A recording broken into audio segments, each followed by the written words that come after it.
Olá, seja bem-vindo mais uma vez. Nesse vídeo a gente vai falar um pouquinho do segundo trimestre, ou seja, o quarto, quinto e o sexto mês de gestação. O segundo trimestre ele tem algumas peculiaridades, tanto na parte de desenvolvimento neurofisiológico, quanto na parte psíquica, emocional e aqui mais um aspecto espiritual, tá? Então você vai entender tudo isso. Bom, no terceiro mês os órgãos já estão formados, agora eles vão precisar amadurecer e se aperfeiçoar. Os membros superiores quase que atingem o seu comprimento final relativo, embora os inferiores não estejam tão desenvolvidos ainda. O risco de aborto espontâneo diminui e aumenta a capacidade de resistência frente a agentes agressores. O seu peso alcança mais ou menos umas 30 gramas. Durante o quarto mês, os olhos se deslocam na direção da linha média, a fim de assumir a sua posição final, e os pavilhões auriculares ocupam a sua posição definitiva nos lados da cabeça. Os membros inferiores aumentam de comprimento e o feto pesa uns 100 gramas, e seus traços se tornam ainda mais humanos. Produz-se um rápido desenvolvimento dos sistemas orgânicos e o bebê começa a se mexer, e no quinto mês já começa a ser sentido pela mãe esses movimentos. No quinto mês, o feto pesa em torno de umas 300, 400 gramas e já mede uns 25 centímetros. No sexto mês, a medula óssea começa a fabricar células sanguíneas, despontam as sobrancelhas, as pestanas, desenvolvem-se os pulmões, os alvéolos se desenvolvem, pois é um movimento imprescindível para a dilatação pulmonar. O aumento de peso é considerável, podendo chegar até 700 gramas. Bom, isso são os aspectos neurobiológicos, orgânicos do desenvolvimento no segundo trimestre. Mas o segundo trimestre carrega consigo a parte de desenvolvimento espiritual.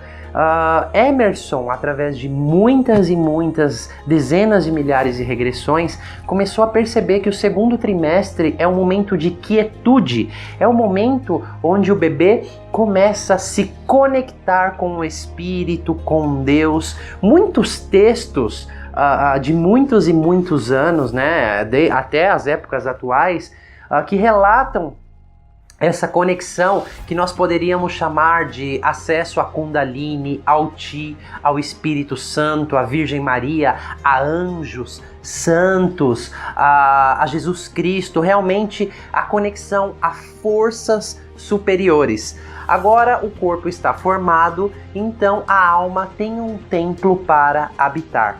Tudo que o bebê precisa é paz e tranquilidade, porque é um momento de solidão, onde ele vai se interiorizar, onde ele vai começar a se conectar com o espírito. Então, se eventos exteriores acontecem, pode interromper essa quietude na qual o bebê precisa para se conectar agora com o todo, já que ele tem o corpinho ali formado.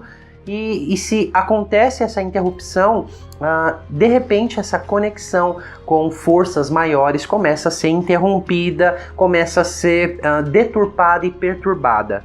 Alguns aspectos são muito interessantes aqui, porque a gente tem provas, né, evidências científicas que no segundo trimestre, através do mapeamento das ondas cerebrais, perceberam-se que os fetos sonham, né, os bebês nessa fase sonham.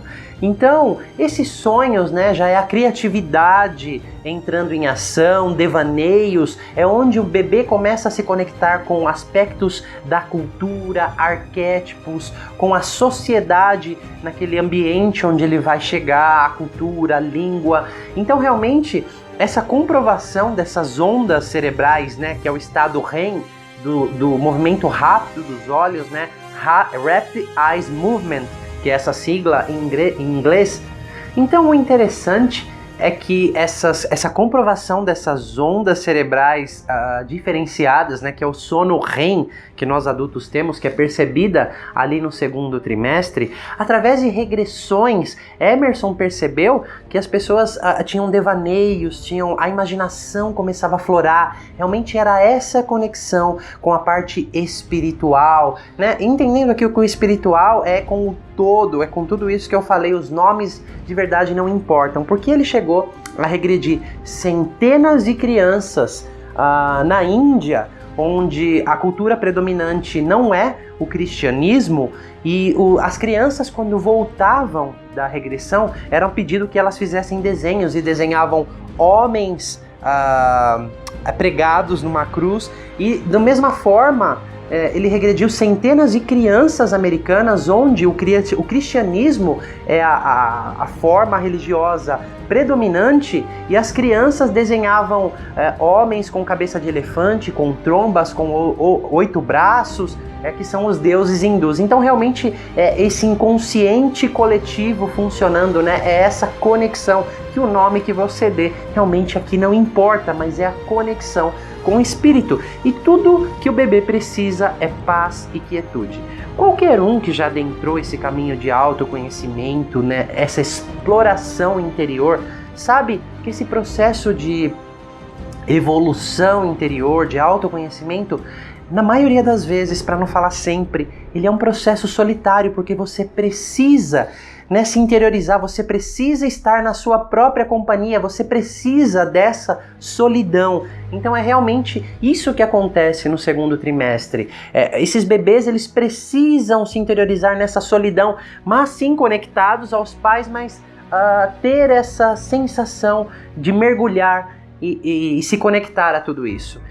E aqui muitas coisas podem acontecer, porque também eles começam a sonhar e começa a voltar traumas e choques vividos no primeiro trimestre. Isso invade o segundo trimestre, podendo já comprometer muitas dessas experiências.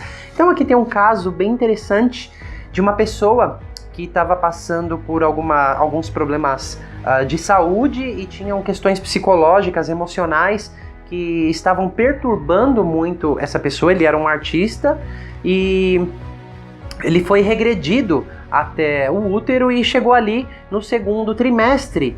Então ele relatava coisas mais ou menos assim, que ele começava a se conectar com a lua, e aquilo era uma experiência tão extasiante, tão exuberante, tão magnífica, que ele quase engasgava com tanta beleza, com tantos sentimentos que exaltavam. Era uma coisa assim, muito fascinante, que transcendia.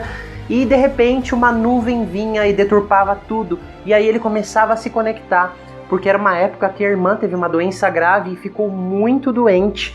Então os pais estavam muito preocupados com a saúde da irmãzinha, que tinha na época uns 4 anos, e ali no útero ele, além de se sentir abandonado, sozinho e muito preocupado também com a irmã, essa conexão com esse algo maior, com o espírito, que a gente pode chamar aqui, começou a ser interrompida. E depois de feito algumas intervenções nesse período, essa pessoa, como eu disse, é um artista reconhecido mundialmente pelos desenhos da lua, né? Os retratos, os desenhos que ele faz da lua em suas diversas perspectivas diferentes. Ele realmente é um artista reconhecido mundialmente, e o trabalho dele começou a florar, a fluir muito mais depois dessas intervenções.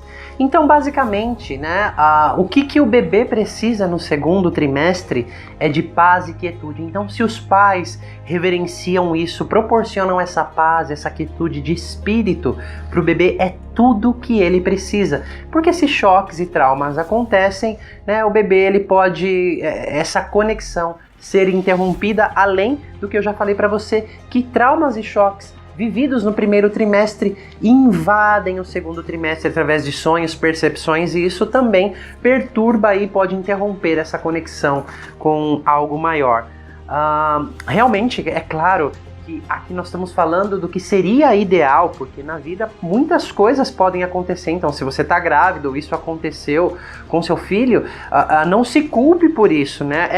William Emerson sempre fala, né? Se existe estresse, se existe traumas, que haja tanto amor, carinho e compaixão para poder amenizar os choques e traumas que ficaram, né? O amor verdadeiro, incondicional, ele tem o poder de derreter traumas, principalmente na gestação. Então, realmente a gente está falando de algo ideal, mas é claro que na nossa vida pode acontecer muitas coisas. E se você é um adulto e você já teve um filho, ele passou por isso, um dia ele poderá cuidar dessas feridas. E é claro, você entendeu lá naquele vídeo que eu falei, né, da projeção dos pais. Se você cuida de você, realmente o importante é cuidar de você. Quando você cuida de você, isso realmente pode refletir não só na sua vida, mas em todos ao seu redor, nos seus filhos, nos seus pais, porque você vai ter muito mais compreensão da pessoa que você é, das experiências que aconteceram durante esse período, né, que acompanharam a sua vida. Realmente, para mim hoje é muito difícil, né, não associar que minha vida é uma repetição da vida intrauterina, mas você precisa passar por essa experiência para confirmar por si mesmo, né? Você não precisa acreditar nisso aqui. Mas uma coisa eu acredito que você já começou a se dar conta, que a nossa vida não se inicia no momento do nascimento. Existem muitas coisas que aconteceram antes, quase que uma vida antes de iniciarmos a nossa vida aqui. Bom, então era isso que eu queria falar sobre o segundo trimestre, né? Esses são os aspectos mais importantes. No próximo vídeo eu vou falar para você sobre o terceiro trimestre em suas peculiaridades do desenvolvimento físico, psíquico e emocional. Tá ok? Eu vou ficando por aqui e te vejo no próximo.